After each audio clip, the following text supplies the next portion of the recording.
Hello friend, संविदा वर्ग 3 व्यापम परीक्षा 2011 का सॉल्व पेपर मैं आपके सामने लेकर आया हूँ।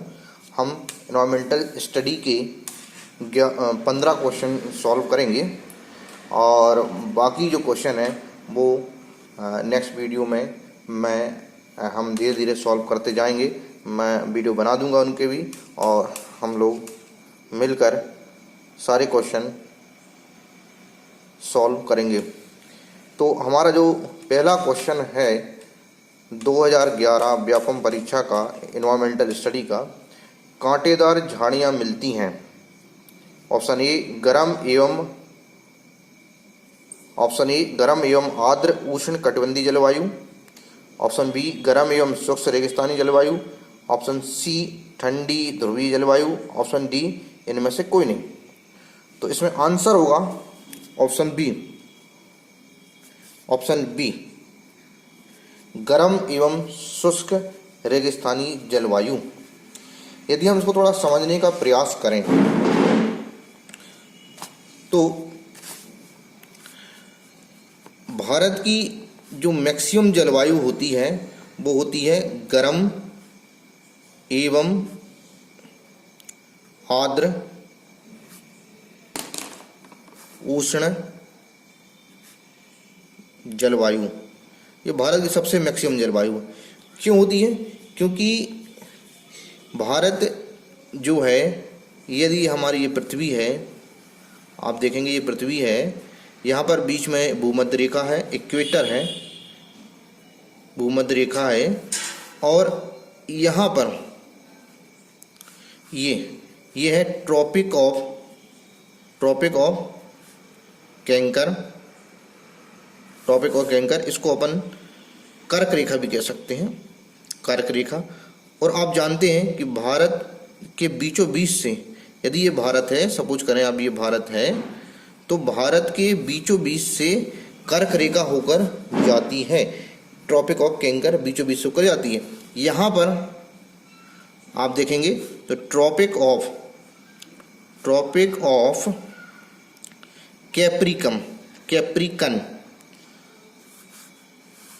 कैप्रिकन मतलब मकर रेखा यहाँ से इक्वेटर के नीचे यहाँ से होकर जाती है। तो ये जो एरिया है, इतना पूरा एरिया जो है, इस एरिया में सूरज की रोशनी ज़्यादा पड़ती है, इस पूरे एरिया में सूरज की रोशनी ज़्यादा पड़ती है। इस कारण से आपका इक्वेटर के साइड में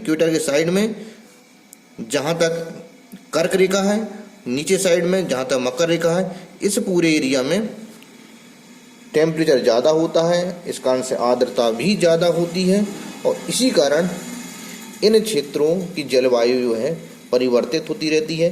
वर्षा भी खूब होती है, गर्मी भी खूब होती है और ठंड भी खूब होती है। और इसी कारण भारत का मैक्सिमम जो भाग है वो गर्म एवं आर्द्र उष्ण कटिबंधीय जलवायु का है। गर्म एवं आर्द्र उष्ण कटिबंधीय जलवायु भारत में मैक्सिमम पाई जाती है। लेकिन बात करें कांटेदार झाड़ियाँ कहाँ पाई जाती हैं, तो वो पाई जाती हैं गर्म एवं शुष्क रेगिस्तानी जलवायु में। गर्म एवं शुष्क रेगिस्तानी जलवायु में। अब गर्म एवं शुष्क रेगिस्तानी जलवायु और कहाँ कहाँ पाई जाती? तो भाई साहब रेगिस्तान में तो पाई जाएगी, मतलब राजस्थान, ठीक है। फिर गुजरात में पाई जाती है, गुजरात में। फिर एमपी में पाई जाती है, एमपी में। फिर आपका यूपी में पाई जाती है, उत्तर प्रदेश में। तो हमारा आंसर होगा आपका गर्म एवं शुष्क रेगिस्तानी जलवायु। नाउ क्वेश्चन नंबर सेकेंड, सुनहरा रेशा से अभिप्राय है।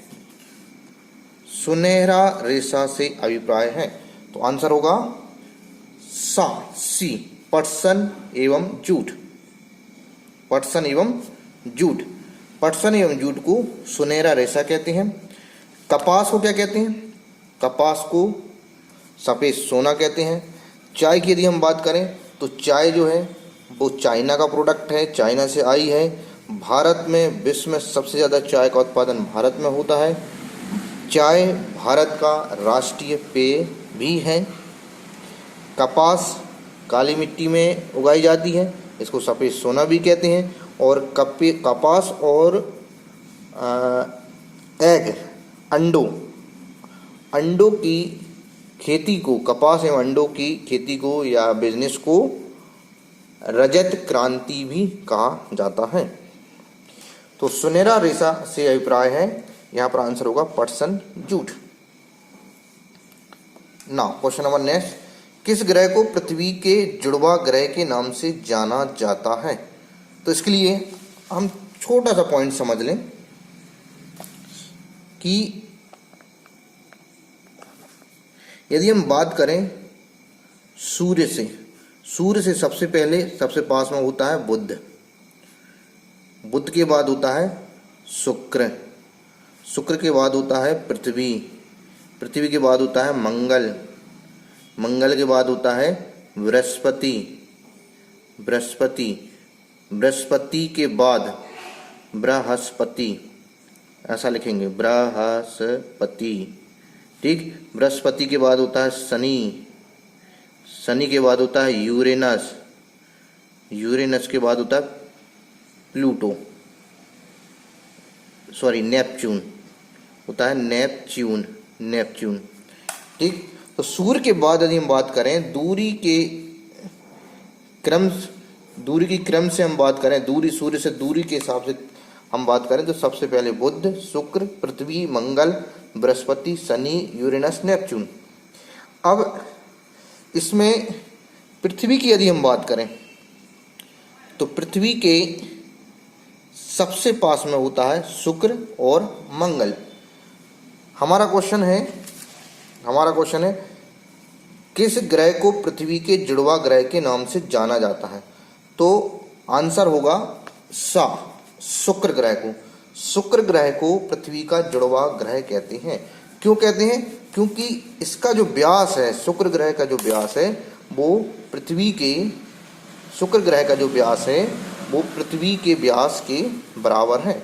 शुक्र ग्रह का जो व्यास है वो पृथ्वी के ग्रह व्यास के बराबर है, इसलिए इसको पृथ्वी का जुड़वा ग्रह भी कहते हैं। एक और बात, शुक्र ग्रह को भोर का तारा भी कहते हैं, भोर का तारा एंड शाम का तारा भी कहते हैं, शाम का तारा भी कहते हैं शुक्र ग्रह को। यह सभी ग्रहों में सबसे ज्यादा चमकीला ग्रह है, सभी ग्रहों में सबसे ज्यादा चमकीला ग्रह है शुक्र ग्रह। Right, now going to next point. विश्व का सबसे ऊंचा पठार कौन सा है? ऑप्शन है दक्कन का पठार, मालवा का पठार, छोटा नागपुर का पठार, तिब्बत का पठार। तो इसका आंसर है डी, तिब्बत का पठार। तिब्बत का पठार विश्व का सबसे ऊंचा पठार है। बात यदि अपन करें दक्कन के पठार की तो दक्कन का पठार भारत का सबसे बड़ा पठार है। यह दक्षिण में स्थित है और आग्नेय चट्टानों से घिरा हुआ है। दक्षिण में स्थित है और आग्नेय चट्टानों से घिरा हुआ। यदि हम बात करें मालवा का पठार तो यह ज्वालामुखी का पठार भी कहलाता है। इसमें यह काली मिट्टी से ढका हुआ है, त्रिभुजाकार होता है। छोटा नागपुर में यह पूर्वी भारत का अधिकांश हिस्सा यह कवर करता है, जिसमें झारखंड का अधिकांश जो भाग है वो छोटा नागपुर के पठार में आता है। छोटा नागपुर में मैंगनीज की खदानें पाई जाती हैं।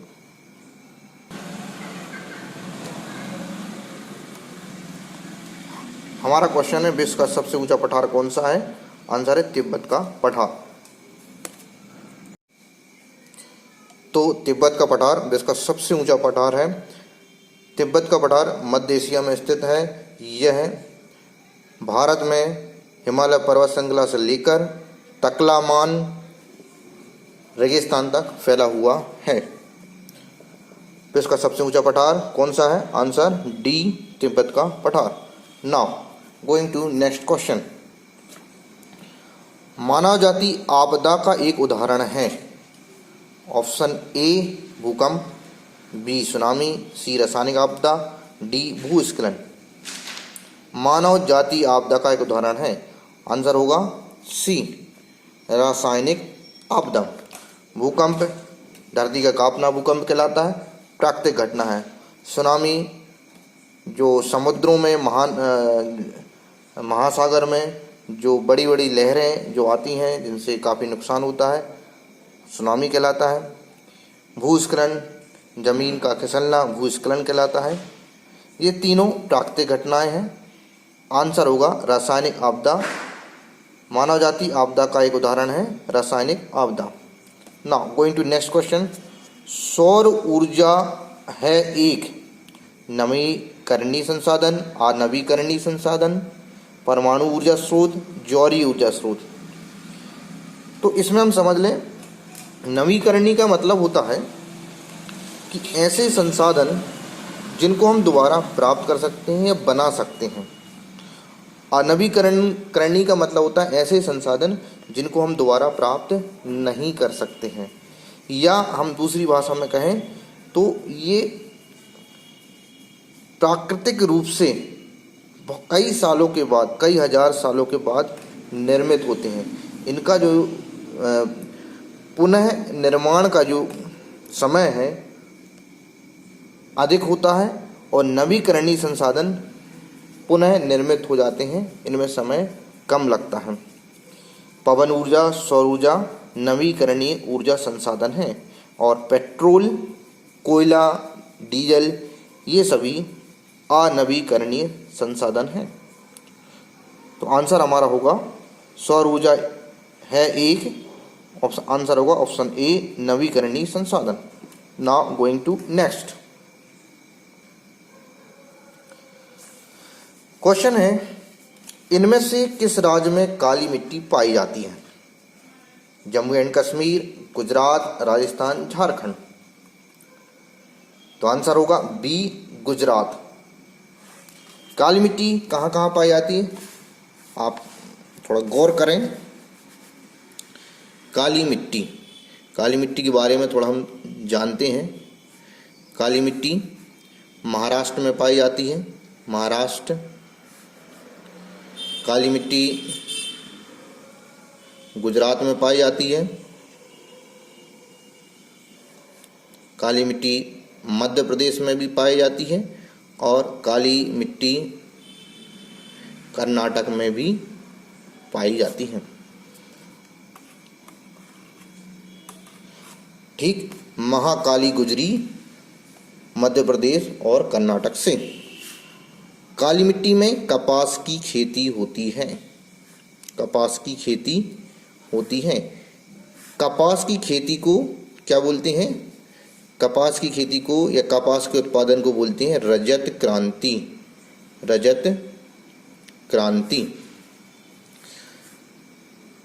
काली मिट्टी में अधिक जल धारण की क्षमता होती है। काली मिट्टी सूखने के बाद, काली मिट्टी सूखने के बाद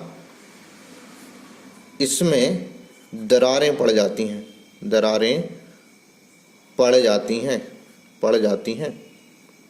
ठीक, काली मिट्टी को चेरनोजम भी कहते हैं, चेरनोजम या चेरनोजम भी कहा जाता है। काली मिट्टी को इंग्लिश में चेरनोजम भी कहा जाता है। इसका जो कालापन होता है वो टिटेनीफेरस, मैग्नेटाइट तथा कुछ जीवांश या ह्यूमस की उपस्थिति के कारण होता है।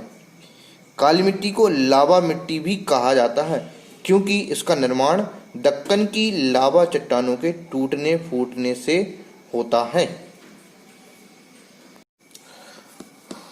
नेक्स्ट क्वेश्चन है, निम्न में से कौन सा उद्योग दूरभाष, कंप्यूटर आदि संयंत्र निर्मित करता है? ऑप्शन है स्टील, इलेक्ट्रॉनिक, एल्यूमिनियम, सूचना प्रौद्योगिकी।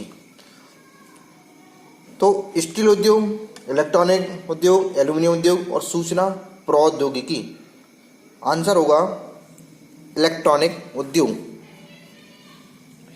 बेसिकली दूरभाष और कंप्यूटर संयंत्र इलेक्ट्रॉनिक एंड सूचना प्रौद्योगिकी दोनों मिलकर उत्पादित करते हैं।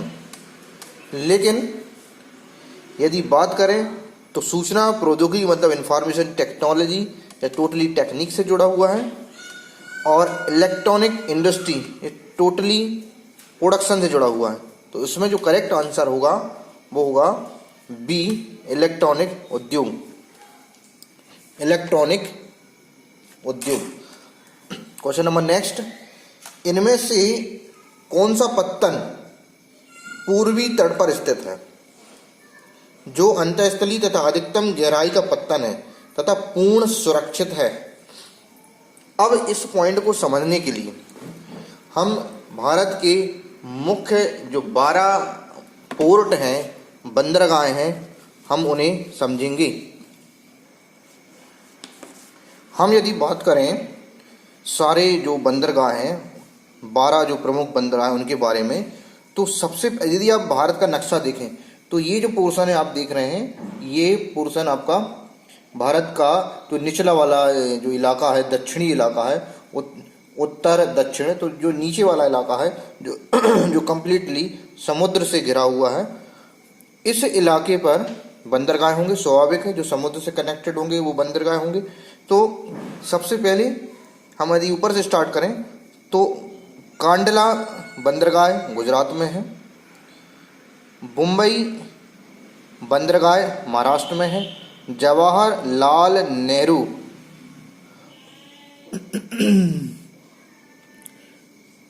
बंदरगाह महाराष्ट्र में है,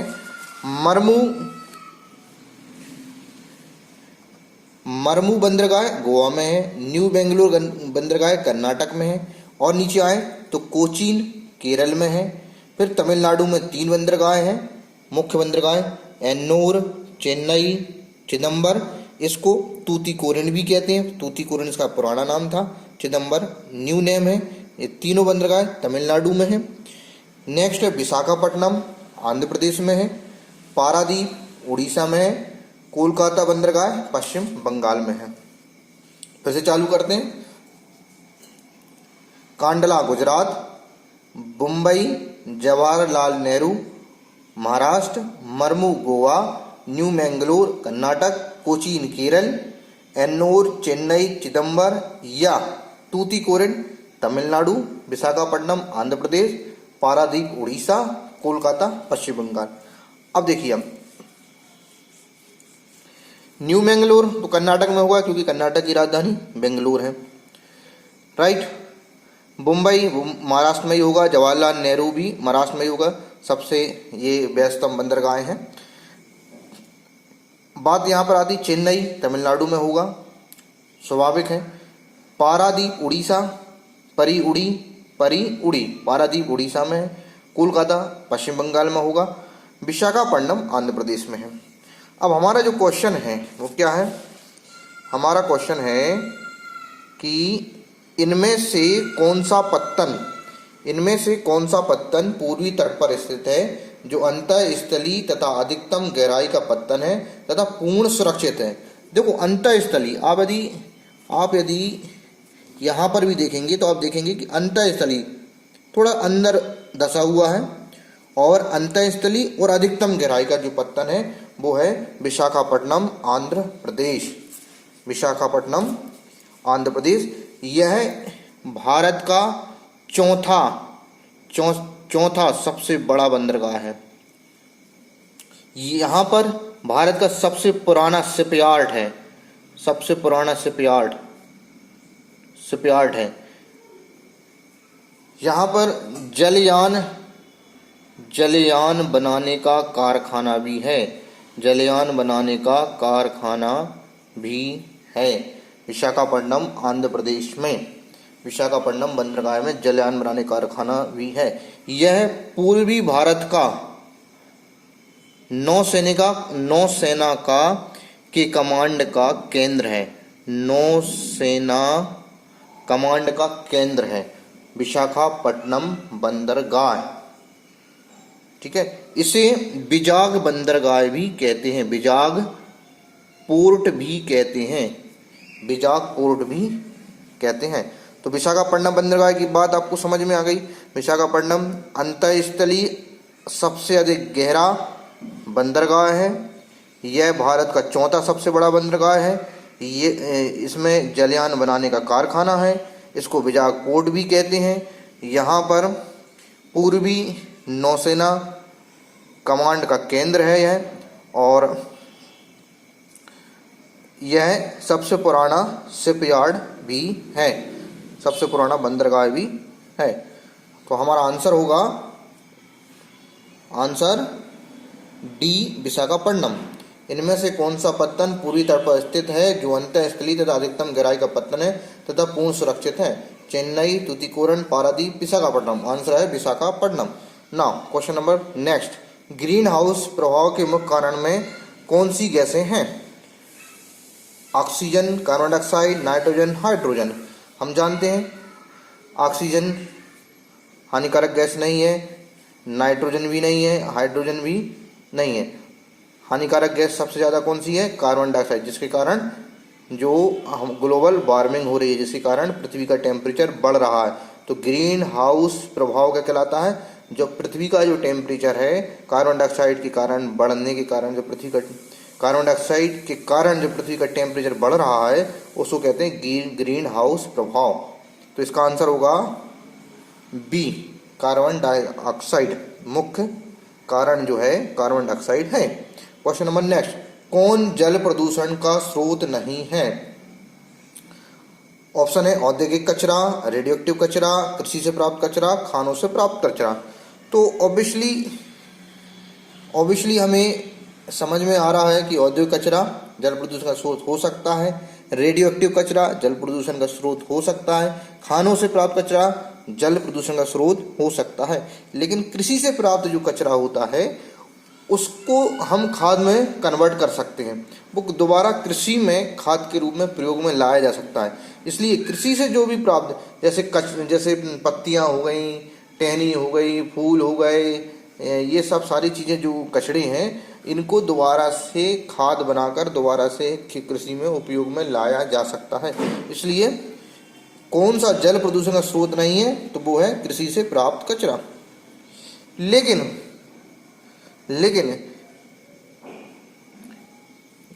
यदि यह कचरा बारिश के पानी के साथ बहकर तालाबों में, नदियों में मिल जाए तो वह नदियों के पानी को दूषित कर सकता है, तालाबों के पानी को दूषित कर सकता है, क्योंकि इस कचरे में कुछ इंसेक्टिसाइड और कुछ कीटनाशक, जिसे हम कहते हैं केमिकल इंसेक्टिसाइड वगैरह, इन कचरे में होंगे जो कि पानी को दूषित कर सकते हैं। लेकिन यहाँ पर यही ऑप्शन हमें थोड़ा सा वजनदार लग रहा है, इसलिए ऑप्शन होगा बी। कौन सा जल प्रदूषण स्रोत नहीं है? कृषि से प्राप्त कचरा। क्वेश्चन नंबर नेक्स्ट, भारत में बाढ़ की चेतावनी कौन देता है? तो भारत में बाढ़ की चेतावनी देता है केंद्रीय जल आयोग। सिंचाई एवं बाढ़ नियंत्रण, उसके बाद चेतावनी देने का काम रहता है केंद्रीय जल आयोग का। फिर चेतावनी के बाद उसका प्रबंधन करना कि उसको कोई ज़्यादा नफ़ा नुकसान ना हो, उसके लिए जो प्रबंधन होता है, जो मैनेजमेंट होता है, वो काम करता है सिंचाई एवं बाढ़ नियंत्रण विभाग। सिंचाई एवं बाढ़ नियंत्रण विभाग जो होता है वो चेतावनी प्राप्त करने के बाद मैनेजमेंट का, डिजास्टर मैनेजमेंट का काम करते हैं। लेकिन चेतावनी कौन देता है? केंद्रीय जल आयोग। यहाँ पर आंसर होगा केंद्रीय जल आयोग। नाउ क्वेश्चन नंबर नेक्स्ट,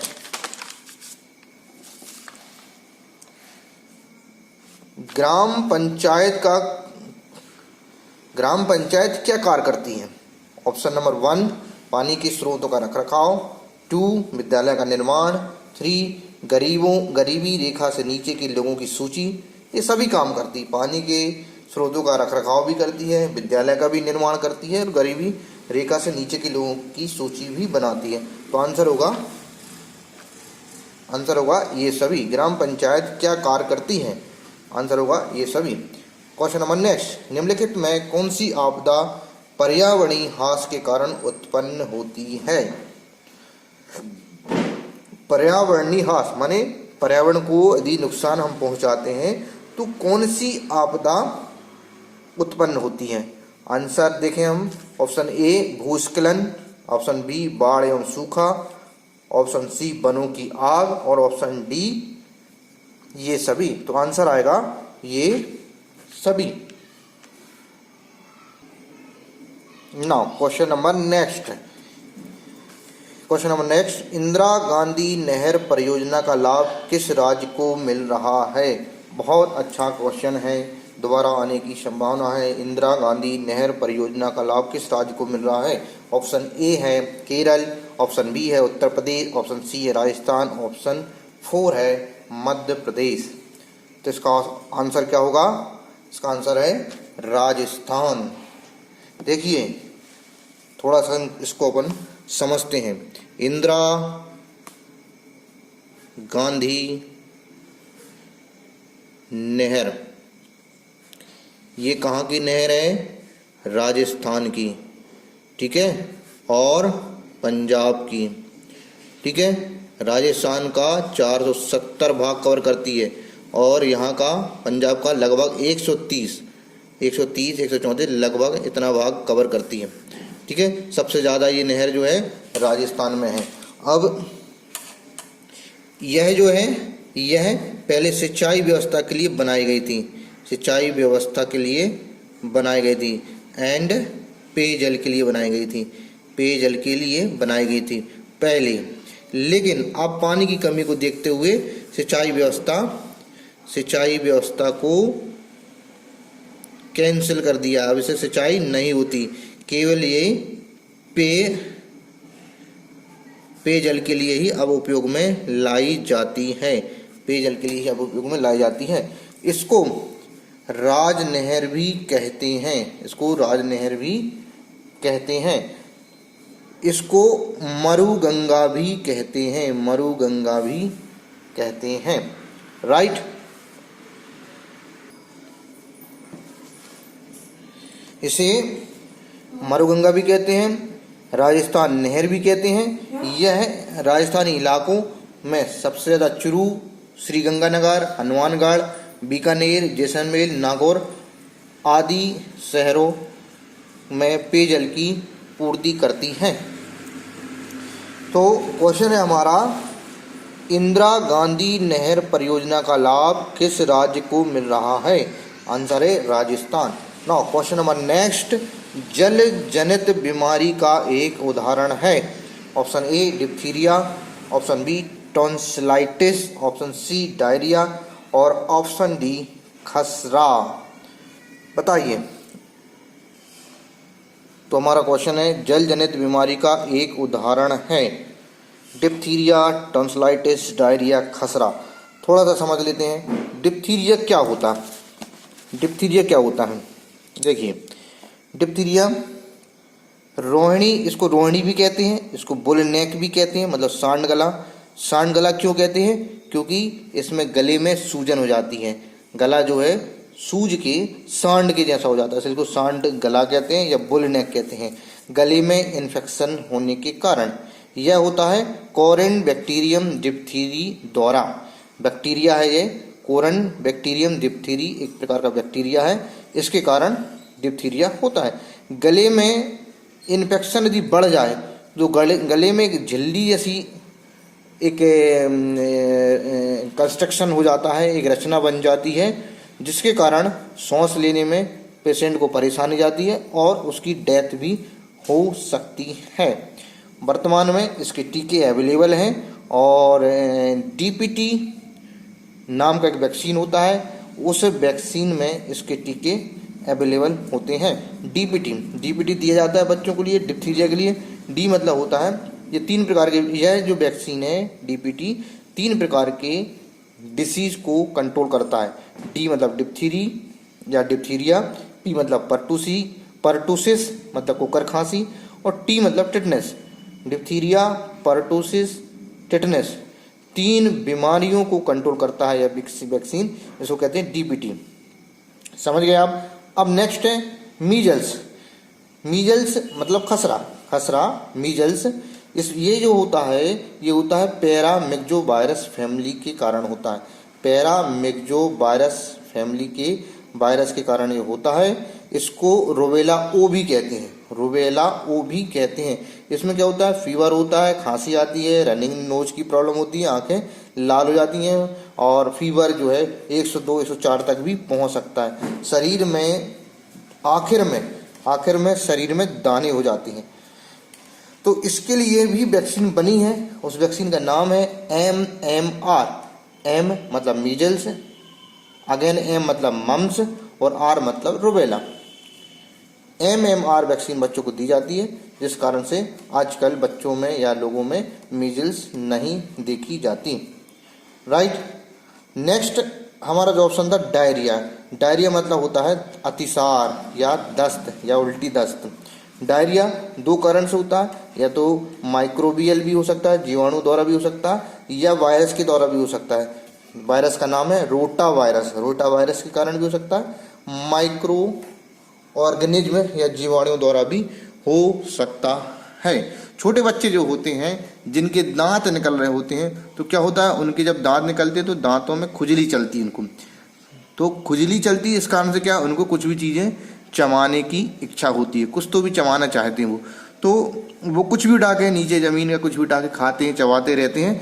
इसी कारण उनको माइक्रोबियल इन्फेक्शन हो जाता है और डायरिया हो जाता है या दस्त हो जाता है। इसलिए बड़े बुजुर्ग कहते हैं कि अरे बच्चों को दस्त लग रहे हैं, क्योंकि दांत निकल रहे हैं, दांत निकलते हैं तो बच्चों को दस्त लगते हैं। एक्चुअल में क्या होता है, उनको माइक्रोबियल इन्फेक्शन हो जाता है। रोटा वायरल इन्फेक्शन के कारण भी दस्त लगते हैं, डायरिया हो जाता है। तो हमारा क्वेश्चन था कि जल जनित